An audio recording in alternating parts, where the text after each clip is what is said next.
I first decided to become a doctor when I was 16, I believe. And I was applying for college. Was I going to follow my father's footsteps, which was electrical engineering? I gave it up to God. He just showed me certain signs that said, it's going to go to medicine. It took me 4 years of college and 4 years of medical school, and then God directed me to family practice. I wanted to be a missionary. I knew that God was telling me that I needed to serve people. I just had a passion for people of other cultures.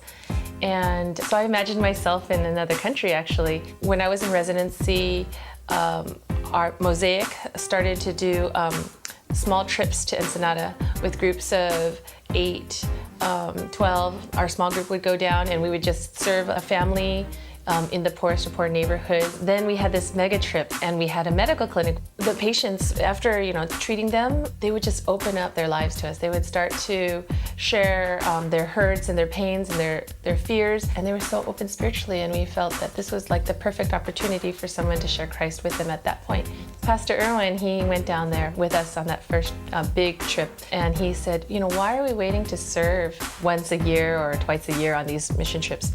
Why can't we serve, where we are and do what we're doing down here, in LA? So through a series of events, God enabled me to open this clinic in the heart of East Los Angeles.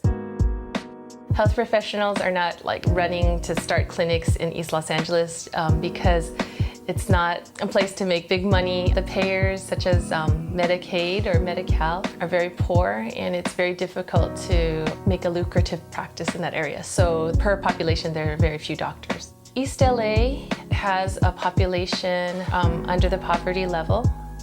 Mainly, I would say approximately 80%. There was so much need, and I wanted to open up a clinic to serve these people with medical attention and great, competent care in a nice environment, but also offer them Christ as well as a means of healing. It is quite dangerous to be in El Sereno or East Los Angeles. There's a street right behind our clinic that's known for a lot of heroin use and a lot of gang violence. It was a very difficult time when I was working 60, 70, 80 hours a week, having to come home and my child was already sleeping.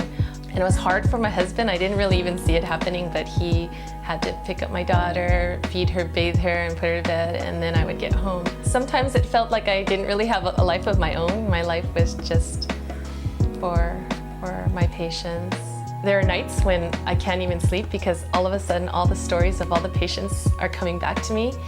And so I just kind of break down and pray for each one of them just very deeply until I can get peace. I get offers almost daily saying that you can make this much money, probably double or maybe triple of what I make, and even work less hours, not be on call. I think what keeps me going is just my love for people and my love for medicine, and also to see lives transformed. I know that God wants me here now, and I'm happy here.